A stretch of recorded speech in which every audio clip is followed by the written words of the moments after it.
गेल्या 25-30 वर्षामध्ये शिवसेना म्हणजे धनुष्यबाण हे जे चिन्ह लोकांमध्ये प्रतिबिंबित झालेलं होतं, त्याचा फायदा घ्यावा म्हणून निलेश राणेंना उमेदवारी दिली गेली असले पाहिजे. यामध्ये शिवसैनिक मोठ्या प्रमाणात नाराज आहेत असं वाटतं, कारण निलेश राणे यांनी थेट बाळासाहेबांवर खूप अत्यंत खालच्या दर्जाची टीका केलेली होती. नारायण राणे एक वेळा व्यवस्थित बोलतात मतदारांशी किंवा लोकांशी, कार्यकर्त्यांशी, पण निलेश आणि नितेश राणे यांचं जे बोलणं असतं ते अत्यंत तुसडेपणाचं, ॲरोगन्स असलेलं असतं. भारतीय जनता पक्षाची ही खेळी, स्वबळाची जी खेळी आहे, तुझं ते माझं आणि माझं ते माझंच, अशा पद्धतीची भूमिका आहे ती या निवडणुकीमध्ये स्पष्टपणे जाणवते आहे. जमिनी घेतल्या, जी घरं घेतली, ती शेती घेतली, ही सगळी बळकाव मोहीम तुम्ही जी केलेली आहे ती विकासाची कामं असं लोकांना वाटतं का तिथं? याचं उत्तर या निवडणुकीत नक्की मिळेल.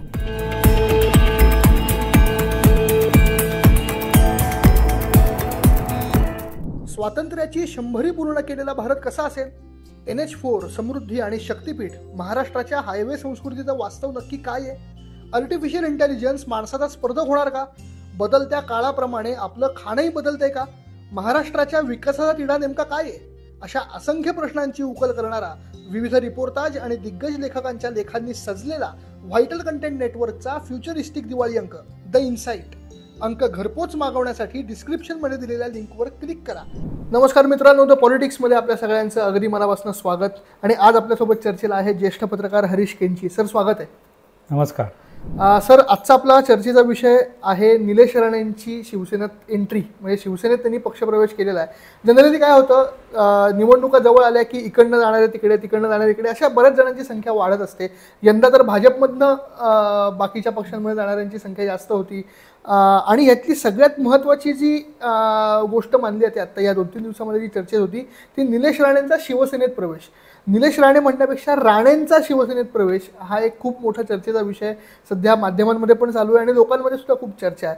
त्याच विषयावर आज आपण बोलणार आहोत. सर, माझा पहिला प्रश्न तोच आहे, निलेश राणेंनी शिवसेनेत घेतलेला पक्षप्रवेश, केलेला पक्षप्रवेश, याबद्दल तुमचं पहिलं रिॲक्शन काय आहे? एक बघा, प्रामुख्यानं राणे कुटुंब हे शिवसेनेमध्ये पूर्वीपासूनच आहे. म्हणजे शिवसेना जेव्हा स्थापन झाली त्यावेळेपासून नारायण राणे हे शिवसेनेमध्ये आहेत. बाळासाहेबांचे अंगरक्षक म्हणून नारायण राणे वावरलेले आहेत. तिथपासून सुरू झालेलं त्यांचं काम, तिथून ते गेले इन्कम टॅक्स कार्यालयामध्ये नोकरी त्यांनी केली. त्यानंतर शिवसेनेचे शाखा प्रमुख म्हणून त्यांनी काम केलं. तिथून नगरसेवक झाले, तिथून बेस्टचे चेअरमन 2दा झाले, त्यानंतर आमदार आणि त्यानंतर मुख्यमंत्री देखील. ही सगळी स्टेप्स आहेत ती शिवसेनेमध्येच त्यांचा कारभार झालेला आहे.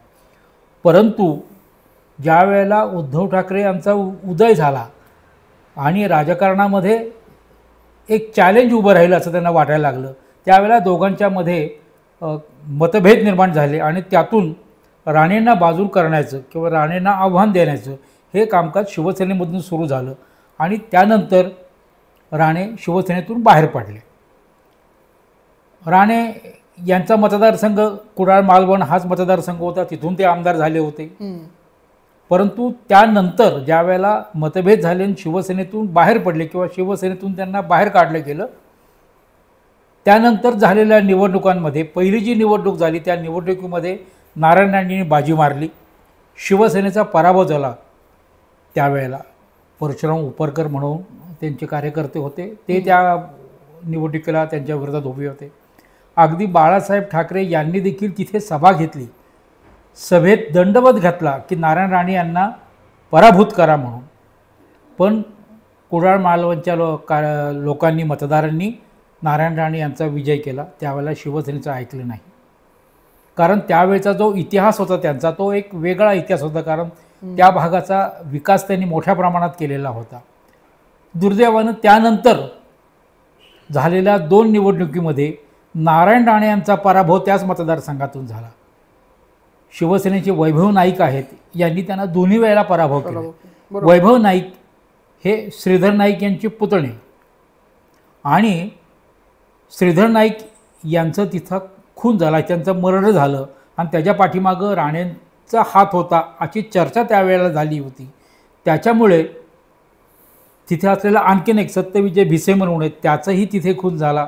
त्यामागेही राणेंचा हात याची चर्चा होती आणि हे सगळं वातावरण त्याला गडूळ झालं होतं. प्रत्यक्षात राणे तिथे कुठे अडकले नाही किंवा काही नाही, परंतु ही चर्चा होती, त्यामुळे राणेंना तिथं यश कधी मिळालं नाही.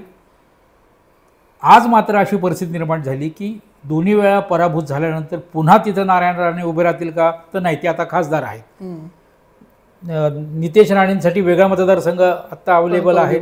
या मतदारसंघातून कुणी लढवायचं असा ज्यावेळेला विचार आला, तेव्हा निलेश राणे यांनी तो मतदारसंघ लढवावा असा विचार पुढे झाला त्यात.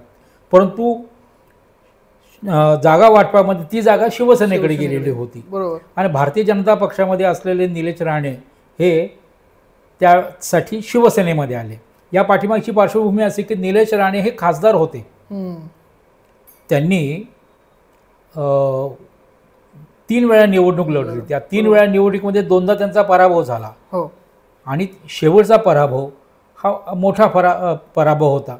त्यामुळे त्या निवडणुकीतून ते बाहेरच पडले होते. आत्ता मात्र अशी परिस्थिती झाली, तुम्हाला आठवत असेल लोकसभेच्या नुकत्याच झालेल्या निवडणुकीमध्ये शिवसेना शिंदे गटाला मोठं यश मिळालं. त्याच्यामध्ये असलेलं निवडणुकीचं चिन्ह धनुष्यबाण हे शिवसेनेच्या मतदारांमध्ये, मराठी मतदारांमध्ये बिंबवलं गेलेलं होतं आणि त्याचा फायदा मोठ्या प्रमाणात मिळाला होता. शिवसेना उद्धव ठाकरे यांचं जे चिन्ह आहे मशाल, या मशाल तोपर्यंत मतदारापर्यंत पोचलेलं नव्हतं.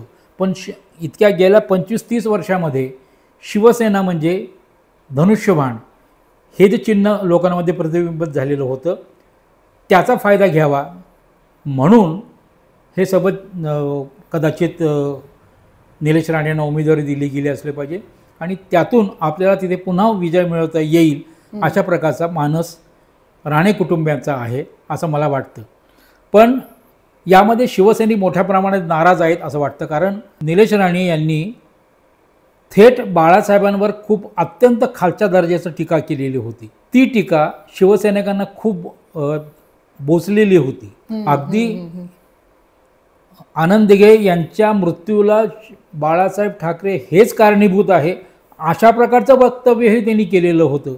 आणि ठाकरे कुटुंब, ठाकरे घराणं, उद्धव ठाकरे, आदित्य ठाकरे यांच्यात खालच्या थरावर जाऊन त्यांनी केलेली जी वक्तव्य किंवा टीका आहे हे सामान्य नागरिकांनाही पटलेलं नाही तिथल्या आणि शिवसैनिकांनाही पटलेलं नाही. त्यामुळे आता कुडाळ मालवणचे लोक काय करतील हे चित्र महत्त्वाचं ठरणार आहे. मी याच मुद्द्याला तुम्ही विचारणार होतो, कारण का राणे आणि ठाकरे कुटुंबीय यांचा 36चा आकडा असल्यासारखंच मागच्या 20 वर्षांमध्ये चित्र निर्माण झालं होतं. दोन्ही कुटुंबांनी एकमेकांवर भयंकर टीका केल्या होत्या, अगदी खालच्या स्तराला जाऊनही टीका केल्या होत्या तुम्ही म्हणलात तसं. तर आता शिवसेनेची 2 शक्ल झालेली आहेत. 2 शिवसेना असताना तीही सुद्धा कोकणामध्ये त्याचाही एक नाराजी आहे की शिंदेंनी असं करायला नको होतं किंवा शिवसेनेची 2 गट व्हायला नको होते अशा पद्धतीचं एक वातावरण कोकणात जाणवतं. या पार्श्वभूमीवर राणेंनाच शिवसेनेत घेणं हे एकनाथ शिंदेंना कोकणात बॅकलॅश करू शकतं का? नाही, राणेंना घेतलेलं नाही. राणे आणि नितेश राणे हे दोघंही भारतीय जनता पक्षामध्येच आहेत, ते आलेले नाहीत. निलेश राणे आले याचा अर्थ असा की तिथल्या जागाच्या वाटपामध्ये कुडाळ मालवणची जागा ही शिवसेनेकडे गेल्या कारणानं तिथे ती जागा जी आहे ती आपल्याला घ्यावी म्हणून निलेश राणेंना तिथं पाठवलं गेलं. तुम्हाला आता आठवत असेल की भारतीय जनता पक्षानं अशाच पद्धतीनं आपले उमेदवार हे आपल्या मित्रपक्षांकडे पाठवले जातात. शायना एनसी या वरळी मतदारसंघातून उभे राहतात, ते शिवसेनेच्या वतीनं, एकनाथ शिंदेच्या वतीनं. राजकुमार बडोले हे उभे राहतात, ते अजित पवारांच्या पक्षाकडून उभे राहतात. म्हणजे मित्रपक्षांना भारतीय जनता पक्षाने जागा वाटपामध्ये जागा सोडल्यात, परंतु त्यांच्या उमेदवाराऐवजी स्वतःचेच उमेदवार तिथे त्यांनी पाठवून त्या जागाही त्यांनी घेतलेल्या आहेत. त्यातून हे निलेश राणेंच्या जागेचं सूत्र पुढं आलेलं आहे असं मला वाटतं. युती आहे ज्याच्यामध्ये भारतीय जनता पक्ष, त्यानंतर एकनाथ शिंदे आणि अजित पवार, तर दुसऱ्या बाजूला काँग्रेस, उद्धव सेना आणि शरद पवारांची राष्ट्रवादी. मागच्या निवडणुकीमध्ये जे काही चित्र निर्माण झालं होतं तसंच चित्र आत्ता आहे.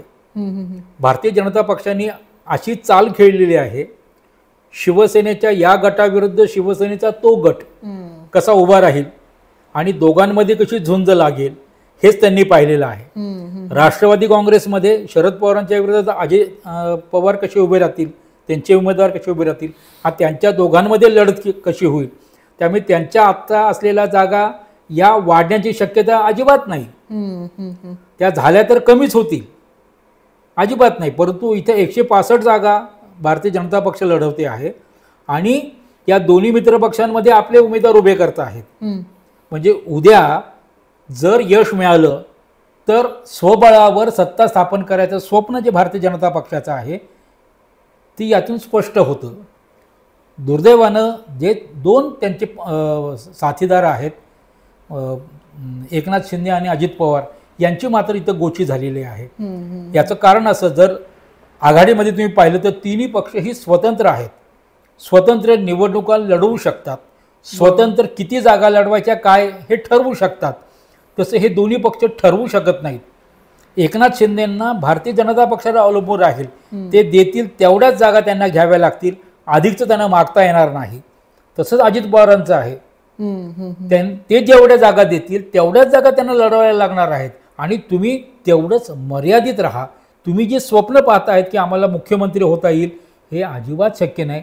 भारतीय जनता पक्षाची ही खेळी स्वबळाची जी खेळी आहे, तुझं ते माझं आणि माझं ते माझंच, अशा पद्धतीची भूमिका आहे ती या निवडणुकीमध्ये स्पष्टपणे जाणवते आहे. म्हणजे मला असं विचारायचं होतं की हे मान्य आहे की भाजपला ती जागा हवी होती आणि ती जागा नेमकी जागा वाटपामध्ये शिंदे गटाला पडणार.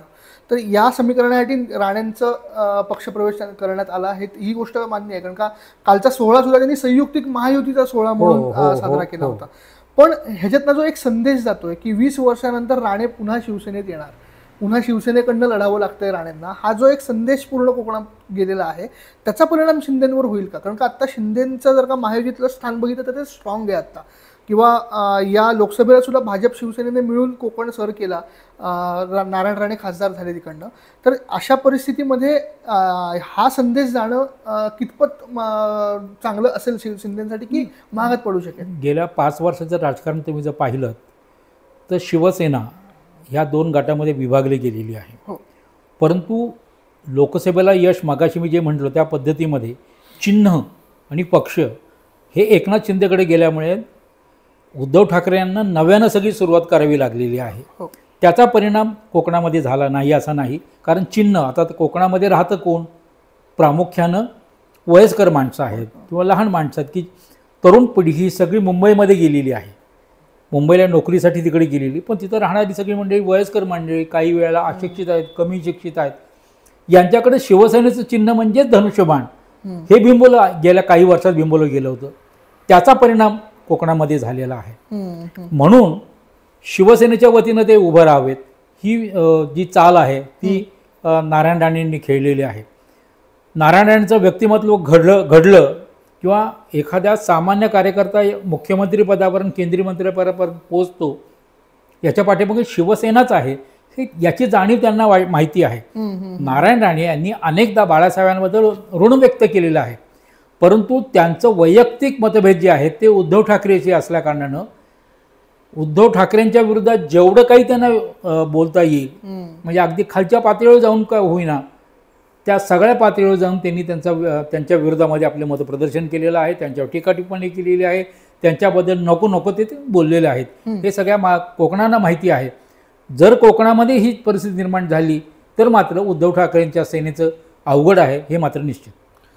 सर पुढे जातो की आता कुडाळ मतदारसंघाबद्दल मला विचारायचं होतं की वैभव नाईकांचं तिथे चांगलं प्रश्न निर्माण झालं होतं. ते तिथले स्ट्रॉंग आमदार आहेत असं मानलं जातं. शिवसेना उद्धव बाळासाहेब ठाकरेचे महत्त्वाचे नेते त्यांना मानलं जातं. लोकसभेत सुद्धा त्यांच्याकडनं कुडाळ मतदारसंघातनं जास्त लीड मिळणार नाही याची काळजी वैभव नाईकांनी घेतली होती.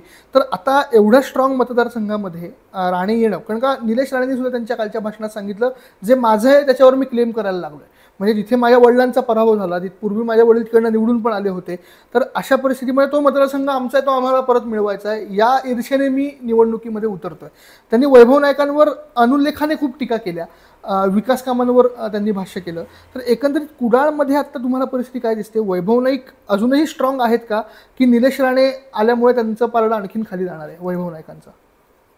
आपण प्रसिद्धी माध्यम किंवा सोशल मीडियावर जर पाहिलं तर नारायणराव राणे यांचं वक्तव्य असेल, निलेश राणे यांचं वक्तव्य असेल, नितेश राणे यांचं वक्तव्य असेल, त्यांच्या भाषणामध्ये किंवा त्यांच्या वक्तव्यामध्ये एक काय म्हणता येईल त्याला, ॲग्रेसिव्हपणा असतो, ॲरोगन्स असतो ॲग्रेसिव्ह म्हणण्यापेक्षा.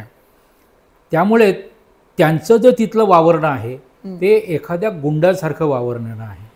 कारण त्यांची पार्श्वभूमी मगाशी म्हटलं तसं त्यांच्यावर आरोप खुनांचे पण झालेले आहेत, मारामाऱ्यांच्या झालेल्या आहेत, आणि त्यांच्या प्रत्येक वाक्यातून समोरच्याला कमी लेखणं आणि प्रत्येकाला आव्हान देणं हे चाललेलं असतं.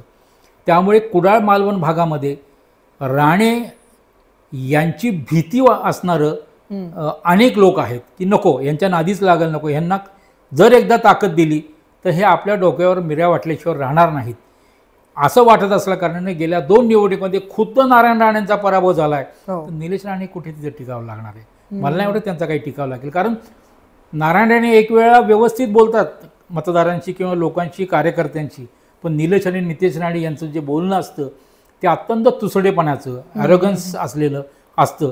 त्यामुळे ही अडचण त्यांच्या मतदारसंघामध्ये नक्कीच आहे. म्हणजे ही निवडणूक वैभव नाईकांना निलेश राणेंची उमेदवारी जाहीर झाल्यामुळे सोपी झाली असं म्हणणं आहे? सोपी झाली असं कुठलीच निवडणूक आधी सोपी होत नाही. खुद्द नारायण राणेंबरोबर लढताना देखील वैभव नाईकांनी जी ताकद लावलेली होती, मुळात असं की वैभव राणे हे एवढे ताकदवान आहेत की ते नारायण राणेंच्या गुंडगिरीला, तिथल्या दहशतीला, तिथल्या सगळ्या वातावरणाला त्याच्यावर हे पाय रोवून उभं राहिलेले आहेत ते.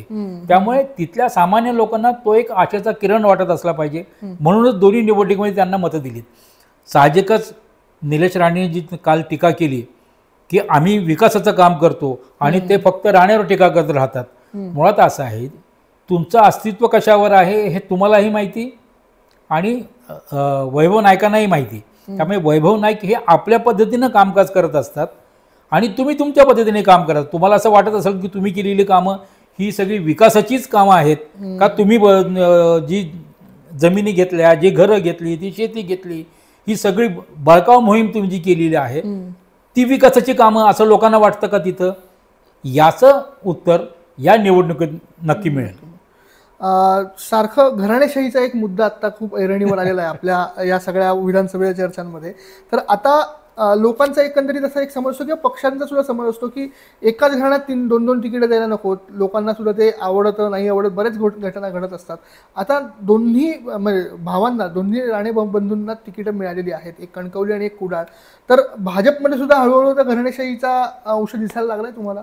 तुम्ही जर पाहिलं तर आत्ताची मतदार 99 उमेदवारांची यादी पाहिलीत, ते काय आहे, जे विद्यमान आमदार आहेत त्यांनाच तिकीटं दिलीत. नव्या कार्यकर्त्यांना कोणाला दिलीत का? नाही. ज्या 9 जागा दिल्यात त्या आमदारांच्या वारसदारालाच दिलेल्या आहेत. आता तुम्ही म्हणालात तसं 3 राणेंच्या घरामध्ये तिघांना उमेदवारी दिली, म्हणजे नारायण राणे यांना खासदार केलं, निलेश राणे, नितेश राणे यांना आमदारकीचे तिकीट दिलीत. मग आणखीन राहिलं काय? मुळात नरेंद्र मोदी हे घराण्याच्याऐवजी जेव्हा आरोप करतात तर ही यादी पाहिली तर लक्षात येईल की त्यांच्याकडे तो आरोप करण्यासारखं काही शिल्लक राहिलं आहे का? तर अजिबात राहिलेलं नाही. प्रत्येक ठिकाणी त्यांनी त्यांच्या वारसदारांनाच मोठं केलेलं आहे, वारसदारांनाच ताकद दिलेली. जर विद्यमान आमदारांना त्यांनी उमेदवारी दिली नसती तर बंडखोरी होण्याची शक्यता मोठी होती. म्हणून त्यांनी विद्यमान आमदारांनाच दिलं आणि त्यांच्याचकडे ताकद द्यायचा प्रयत्न त्यांनी केलेला आहे. याचा परिणाम काय होईल हे निवडणुकीनंतर लक्षात येईल. कारण अँटी इन्कम्बन्सी ज्याला म्हणतो आपण, त्याला त्या आमदारांची, यातले जे काँग्रेसमधून भाजपमध्ये आलेले जे काही आमदार आहेत हे 2-2, 3-3 वेळा तिथून निवडून आले. त्यामुळे नवी पिढी जी आहे, म्हणजे 12 वर्षांनी एक पिढी बदलली जाते असं म्हटलं जातं. तर अशा वेळेला 2-2, 3-3 पिढ्यांनी आपण काहीच करायचं नाही, जुनाच उमेदवार आपल्यावर लादलेला आहे. हे चित्र जेव्हा निर्माण होतं तेव्हा ते अवघड होतं असं मला तरी वाटतं. आता ह्याच घराणेशाहीचा फटका राणेंना सिंधुदुर्गात बसू शकतो का? म्हणजे 2-2 ठिकाणी 2 राणे आहेत, तर ह्याचा फटका कुठे कोकणात बसू शकतो का राणेंना? हो, जेव्हा निलेश राणे लोकसभेला उभे होते ते शिवसेनेच्या तिकिटावर उभे होते. ज्या मतदारसंघामधून बॅरिस्टर नाथ पै निवडून आले होते, ज्या मतदारसंघातून मधु दंडवते निवडून आले होते, अशा दिग्गज मतदारसंघाचा तो मतदारसंघ, किंवा सुरेश प्रभू नावाचे एक अर्थतज्ञ ते त्या मतदारसंघातून निवडून आले होते. त्या मतदारसंघातून निलेश राणेंना निवडून आणण्यासाठी शिवसेनेने प्रयत्न केले. शिवसेनेमुळे निलेश राणे हे खासदार झाले त्यावेळेला. त्यानंतर काय झालं, त्यानंतर त्या मतदारसंघात त्यांचा 3दा पराभव झाला. शिवसेना सोडल्यानंतर त्यांचा पराभव झाला. आज नारायण राणे पुन्हा तिथे निवडून आलेत. हा सगळा प्रवास त्यांच्या पाठीमागे आहे. त्यामुळे कोकणाचा विकास, कोकणाचं कॅलिफोर्निया करायचं म्हणून त्यांनी जे स्वप्न मुख्यमंत्री असताना रंगवले होते तो झालंय का तिथे? मधु दंडवतेंनी कोकण रेल्वे सुरू करून तिथला विकास घडवला, बरोबर, पण तिथेही परप्रांतीय मोठ्या प्रमाणामध्ये आलेले आहेत. हो, लक्षात आलं की नाही? बरं, परप्रांतीयाच्या विरोधात भारतीय जनता पक्षाला नारायण राणेंना बोलता येणार आहे का? तर अजिबात बोलता येणार नाही त्यांना. हा सगळा जो प्रश्न आहे तो स्थानिक प्रश्न देखील खूप महत्त्वाचा. तिथे असलेले आता येत असलेले वेगवेगळे प्रकल्प, तिथं असलेल्या पर्यावरणाची हानी, या सगळ्याचा प्रश्न या निवडणुकीमध्ये निघणार आहे असं मला वाटतंय तिथे. सर खूप खूप धन्यवाद. आता काही दिवसात निकालही लागतील, महिनाभराच्या टप्प्यावर निकाल येऊन ठेवलेले आहेत, तर निवडणूक रंजक होणार आहे हे तर निश्चित आहे. कारण का इतक्या सगळ्या घडामोडी घडत आहेत, तर त्या सगळ्या घडामोडींचं विश्लेषण करताना आपण पुन्हा पुन्हा भेटतो. 1962 नंतरची ही निवडणूक आहे. ज्यावेळेला 1962ला पहिली निवडणूक झाली आपली महाराष्ट्रामध्ये, तशी परिस्थिती आत्ता आहे. 8-9 पक्ष एका वेळेला उभे राहत आहेत. एका बाजूला 3-3 पक्षाच्या 2 आघाड्या आहेत. मनसे आहे, वंचित आहे, वंचितमध्ये 3 आहेत, आणि मनसे 288 जागा लढवायच्या भूमिकेत आहे. त्यामुळे पुढे काय होईल? आघाडीचंच राजकारण राहणार का सिंगल लार्जेस्ट पार्टी कुठली येऊन स्वबळावर कुणी निवडत, याचं चित्र मराठी मतदार ठरवणार आहेत. परंतु चित्र ह्या सगळ्यामध्ये वातावरण खूप खराब झालेलं आहे. राजकारणाचा विचका झालेला आहे, चिखल झालेला आहे. इतक्या खालच्या थरात जाऊन दोघंही एकमेकावर टीका करत आहेत. ही महाराष्ट्राची संस्कृती नाही. यापूर्वी कधीही असं घडलेलं नव्हतं. दुर्दैवानं हे मळभ दूर व्हावं आणि स्वच्छ मराठी माणसाचं मन समोर यावं, एवढीच प्रामाणिक इच्छा आहे. आमची पण तीच इच्छा आहे. सगळ्या महाराष्ट्राची आता ती इच्छा आहे की एक सलग सरकार यावं जे महाराष्ट्राच्या विकासाला गती देऊ शकेल. तर या एपिसोडमध्ये आपण इथेच थांबूया. आपण आता आगामी निवडणुकीच्या दृष्टीने पुन्हा पुन्हा भेटत राहू. सर खूप खूप धन्यवाद. धन्यवाद. आपल्या लाडक्या प्रेक्षकांना नेहमीच आवाहन करून टाकतो की द पॉलिटिक्सला लाईक करा, शेअर करा आणि सबस्क्राईब करायला अजिबात विसरू नका. धन्यवाद.